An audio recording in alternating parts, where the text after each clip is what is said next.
많은 생각을 하시죠. 그 중에서도 내가 유독이 많이 생각하는 것들이 있겠죠. 경제적인 어려움이 있는 분들에게는 어떻게 하면은 우리 가정이 조금 더 부유해질 수 있을까? 몸이 아픈 분들은 내 건강은 왜 이럴까? 어떻게 하면 좀 더 건강하게 살 수 있을까? 사람들과의 관계가 좋지 못한 사람들은 어떻게 하면 인싸가 될 수 있을까? 뭐 이런 생각을 좀 많이 하실 거예요. 자기가 마음을 많이 쓰고 있는 곳에 많은 생각을 하게 됩니다. 이렇게 내가 관심 있는 것을 많이 생각을 하기 마련입니다. 또 그것은 나이에 따라 달라질 수 있어요. 10대 때 많이 생각하는 거, 또 50대 때, 또 7, 80대 때 생각하는 것들이 다 다르고요. 세대별로 다르고 또 시대별로 다릅니다.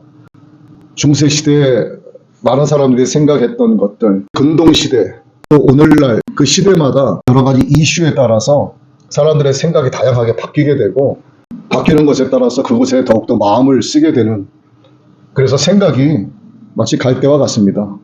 이렇게 변하기도 하고 저렇게 변하기도 하고. 근데 그때 많은 생각을 하는 그 무엇인가가 있는데 그것은 그의 마음이 그곳을 향해 있다는 뜻이에요. 마태복음 6장 21절에 이런 말씀이 있습니다. 너의 보물이 있는 곳에 내 마음도 있느니라. 무엇인가에 마음이 있으면 그곳에 돈의 방향이 흘러간다는 얘기예요. 내 몸을 멋지게 만들고 싶다. 내 생각이 온통 그곳에 가 있다. 그러면 헬스클럽을 찾아가요. 그리고 거기에 돈을 지불하고 운동을 합니다. 그러니까 내 마음이 있는 곳에 돈이 가는 거예요. 이거 반대로 말씀드리면 돈이 있는 곳에 너의 마음이 있다. 그거예요. 하나님을 사랑하지 않고 예수님에 대한 소망이 없고 천국에 대한 소망이 없는 분들은요, 교회 나와서 헌금 절대로 안 합니다. 헌금? 목사에게 하는 거지 뭐. 목사 배부르게 하는 거지 뭐. 중견교회라든가 수천 명, 수만 명 모이는 대형교회 같은 경우에도요, 목사님들이 그렇게 배부르거나 하지 않아요. 다 이 정해진 월급을 받아서 생활을 하고, 우리 개척교회 저 같은 목사들은 여기 유지비도 안 나옵니다, 사실. 하나님이 그때마다 채워주세요. 교회에서 헌금을 드리고 11조를 드리는 것은 그의 마음이 하나님을 향해 있다는 뜻이에요. 돈에 관한 이야기를 해야지 여러분들이 쉽게 이해를 하기 때문에 그래요. 내가 누군가를 끔찍하게 사랑해. 저 여인을 사랑해. 그러면 그 여자 만날 때마다 고기를 먹자. 그 다음날 만나도 고기 먹을래. 또 만나면 또 고기 먹을래. 계속 좋은 거 사주고 싶은 거. 왜? 마음이 그녀에게 가 있기 때문에 계속 뭔가를 해주고 싶은 거예요. 근데 어느 날 마음이 딱 돌아섰어. 오빠 오늘도 고기 먹을까? 그럼 됐어. 돈 없어. 라면이나 먹어. 이렇게 바뀌는 거예요. 마음이 떠나면 돈이 그 방향으로 가지 않습니다. 신앙생활도 사실 마찬가지예요. 우리 예수님을 믿는 사람들은 늘 기도하잖아요. 많은 기도 제목을 놓고 기도합니다. 특히 이제 우리 목사님들은 더욱더 그러죠. 많은 기도 제목이 있습니다. 그리고 여러분 일은 한 분 한 분을 불러가면서 다 기도해요. 우리 박선영 자매도 지난주에 처음 오셨는데 기도 제목이 하나 더 늘었어요. 박선영 자매라는 사람에 대해서 또 기도하는 거예요. 그리고 이래저래 기도 부탁을 해오는 분들이 계세요. 문자 메시지로 이러한 기도 좀 부탁드립니다. 또 전화하셔서 목사님 잘 지내시죠? 제가 요즘에 이런 문제가 있는데 기도 부탁 좀 드릴게요. 그러면 알겠습니다 했는데 기도 안 할 수 없잖아요. 하나님이 들으셨으니까. 그 기도 부탁을 받았기 때문에 기도 부탁 받은 것을 놓고 기도하고 제가 늘 기도하고 있는 문제 갖고 기도하는 거예요. 근데 그렇게 너무나 많은 기도 제목이 있다 보니까 기도의 자리에 이곳에 앉으면 시간이 길게 갈 수도 있어요. 그런데 제가 특별하게 마음이 가는 게 있겠죠. 특별하게 마음이 가는 사람이 있겠죠. 특별하게 제가 신경 쓰고 있는 어떤 일이 있겠죠. 그것에 대해서는 더 길게 기도하게 돼요. 했던 기도 또 하게 되고 또 하게 되는 겁니다. 제가 요즘 기도하고 있는 거는 우리 전도사님의 딸, 우리 홍현주 자매의 결혼 문제를 놓고 기도하고 있어요. 하나님, 정말 기도하는 멋진 하나님의 아들을 보내주셔서 교회에서 예식 올리게 해달라고. 그런데 이 교회는 식당과 이 예배당이 하나 붙어 있어서 너무 좁기 때문에 넓은 교회로 이전해서 식당 따로 있고 예배당 따로 있고 또 많은 손님이 와도 음식을 함께 먹을 수 있는 그렇게 교회에 옮기게 될 때 그 딸도 하나님 결혼하게 해달라고 그렇게 기도하고 있습니다. 마음이 가는 곳에 더 많은 기도를 하게 되는 거예요. 빌립보서 1장 3절에서 5절의 말씀을 함께 읽었는데, 이 사도 바울이 빌립보 교인들에게 편지를 보낸 내용입니다. 빌립보 교인들아 하고 편지를 쓴 거예요. 내가 너희를 생각할 때마다 하나님 앞에 너무 기뻐서 기도한다. 내가 너희를 위하여 간구할 때마다 하나님 앞에 너무 내 마음이 기쁘다. 그리고 하나님 앞에 너무너무 감사드린다. 너희 때문에. 그런데 사도 바울이 세운 교회가 이 빌립보 교회뿐만이 아니라 굉장히 많습니다. 그런데 유독이 이 빌립보 교인들에게 편지를 쓸 때는 이 성도들 때문에 기쁘다, 감사한다 이렇게 쓰는 거예요. 근데 그 이유를 밝히고 있어요. 너희가 복음에 참여한 자가 되기 때문에 내 마음이 기쁘다 이야기하는 거예요. 복음에 참여한 자가 되었다. 복음을 위해서 바울이 원하던 것이고 바울이 원하는 이것을 바로 하나님께서 기뻐하시기 때문입니다. 하나님으로부터 말씀을 가르치는 자로 세운 목사들은 말씀을 가르치는 사명을 받았고요. 또 전도하는 사명을 받았어요. 그러면 성도들은 말씀만 듣는 사명인가? 절대 그렇지 않습니다. 성도들도 똑같이 전도하는 사명을 받은 분들이에요. 목사는 거기에다가 말씀을 가르치는 일을 더 하는 거예요. 그런데 성도분들은 또 전도만 하면 끝나는 것인가? 그렇지 않습니다. 교회를 섬기고 교회를 함께 세워나가는 일에 함께 동참을 해야 되는 거예요. 이것을 폭넓게 복음에 참여한다 이렇게 이야기하는 겁니다. 그래야지만 교회 공동체가 건강하게 살아나는 겁니다. 복음에 참여한 자가 되어야만 예수님의 생명으로 영적 에너지가 생겨나기 시작을 하는 거예요. 그래야만 교회의 부흥이 이루어지고 성도 간에 더욱더 믿음의 도전이 생기는 겁니다. 복음에 참여하고 있는 빌립보 교인들 때문에 바울의 마음이 기쁘다. 바울의 마음이 하나님 앞에서 너무 감사한다. 이렇게 고백하는 것은 이 빌립보 교인들이 사도 바울과 함께 전도에 참여하고 있다는 뜻이 됩니다. 그리고 사도 바울이 복음을 전하면서 많은 핍박과 고난을 받을 때 빌립보 교인들이 사도 바울을 나몰라라 한 것이 아니라 함께 동참을 했어요. 우리에게 말씀을 전해주고 교회를 세우신 우리 바울 선생님을 위하여 우리도 함께 고난에 함께 동참을 한다. 그러니까 사도 바울의 마음이 기쁠 수밖에 없죠. 빌립보 교인들을 향한 이 마음은 바로 우리를 향하신 예수 그리스도의 마음과 같습니다. 바울이 빌립보 교인들을 위해서 기도하는 것은 예수님께서 우리의 중보자 되신 것과 같아요.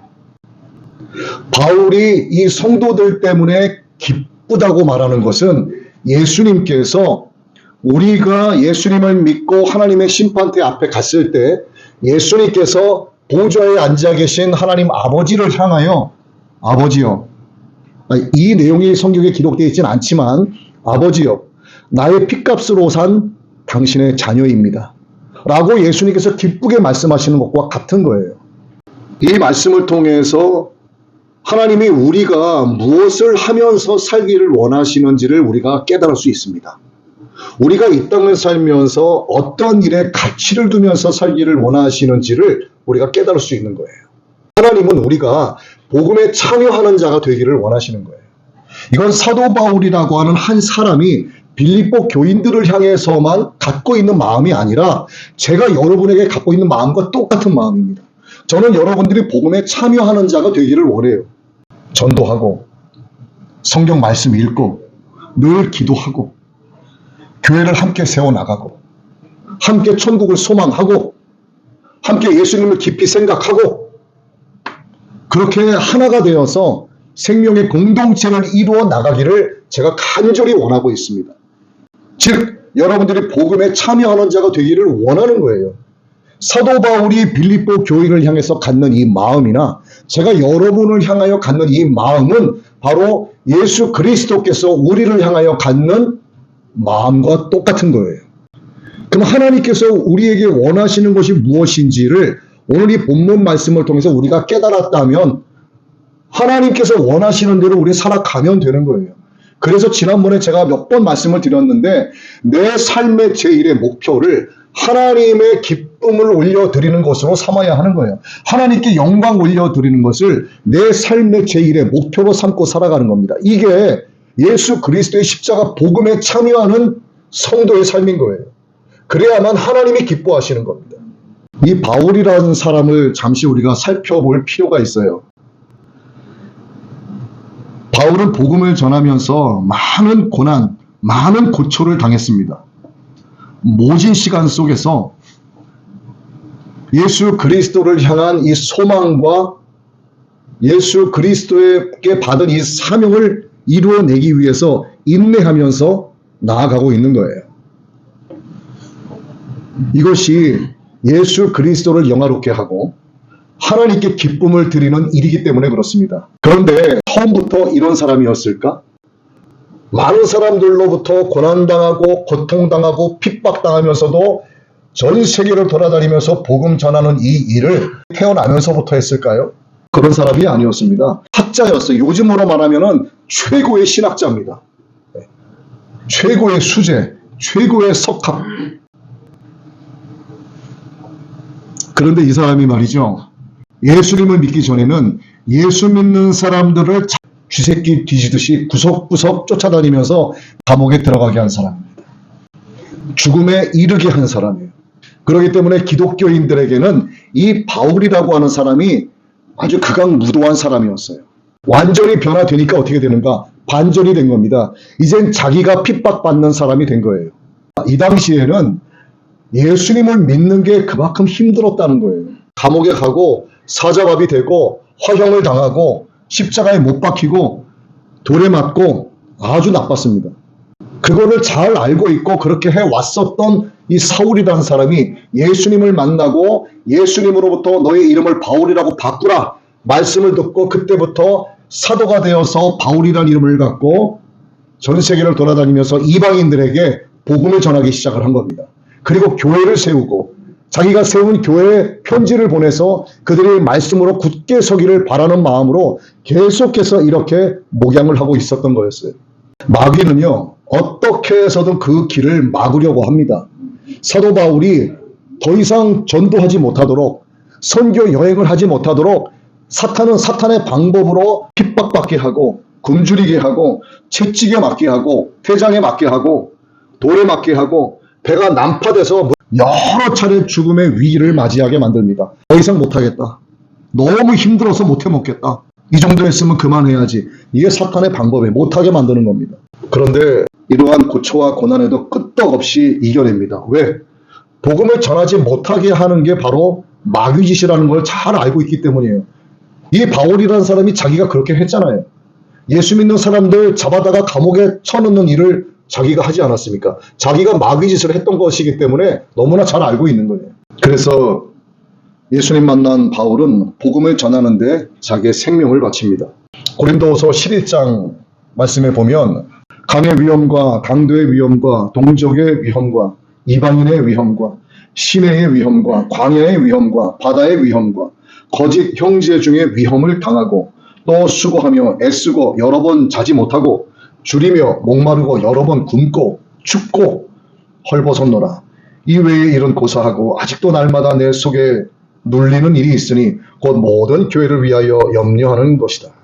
마귀의 역사가 이렇게 강한 거예요. 그런데 이 사도 바울은 마귀가 자기에게 핍박받게 하는 이러한 것들을 염려하는 것이 아니라 자기가 세운 교회의 성도들을 염려하는 거예요. 자기에게 이만큼 마귀의 핍박이 오면 이 세운 교회 위에도 사탄의 역사가 강하게 나타나는 겁니다. 그러니까 성도들이 믿음을 지키지 못하고 넘어질까 봐, 말씀에 굳게 서지 못하고 나약해질까 봐, 목숨 지키기 위해서 예수 그리스도를 버리고 믿음을 버릴까 봐 사도 바울에게는 이 염려가 컸습니다. 자기 목숨 하나 죽는 건 아까운 게 아니었어요. 영생과 영벌의 기준이 예수 그리스도께 있기 때문에 육신으로는 하나님께서 인생 각자에게 주신 시간이 다 달라요. 이 시간이 다 하게 되면 반드시 죽게 됩니다. 그 다음부터는 영원히 살게 되는 세상의 도래가 되는데 천국에서 영생을 하느냐 지옥에서 영벌을 받느냐, 이것을 사도 바울이 너무나 잘 알고 있기 때문에 자기가 세운 이 교회의 교인들이 마귀의 시험과 핍박에 넘어지지 않고 믿음을 잘 지킬 수 있기를 염려하면서 늘 기도하고 있었습니다. 얼마나 많은 교회를 세웠나 몰라요. 그런데 유독이 빌립보 교회의 교인들에게만큼은 염려하지 않는다고 이야기해요. 다른 교회에 대해서는 많은 염려가 있었는데 이 빌립보 교회만큼은 기쁘다, 감사한다 이런 이야기를 합니다. 왜? 이들이 복음에 동참하는 자로 있기 때문에. 이 하나님이 원하시는 거예요. 목사는 물론 복음에 늘 동참을 하고 예수 그리스도 안에서 주신 사명을 감당해야 하지만 성도들 역시 마찬가지예요. 함께 교회를 세워나가는 일에 복음에 동참을 해야 됩니다. 전도에 힘쓰고 말씀을 읽고 기도하고 내가 너희를 생각할 때마다 나의 하나님께 감사하며 간구할 때마다 너희 무리를 위하여 기쁨으로 항상 간구함은 너희가 첫날부터 이제까지 복음을 위한 일에 참여하고 있기 때문이라. 첫날부터 이 빌립보의 사람들이 바울이 가서 복음을 전한 거예요. 예수 그리스도의 복음을 듣고 교회가 세워지고 세월이 몇 년이 흐르고 지금까지도 그 첫날부터 복음을 들었던 그날로부터 오늘까지 이들이 말씀에 입각해서 복음에 참여한 자로 있는 모습을 보니 다른 교회들에 대해서는 염려가 많지만 이 빌립보 교회에 대해서만큼은 너무 기쁜 거예요. 하나님 앞에 이들을 위해서 기도할 때마다 그저 마음이 기쁜 겁니다. 너무 감사한 거예요.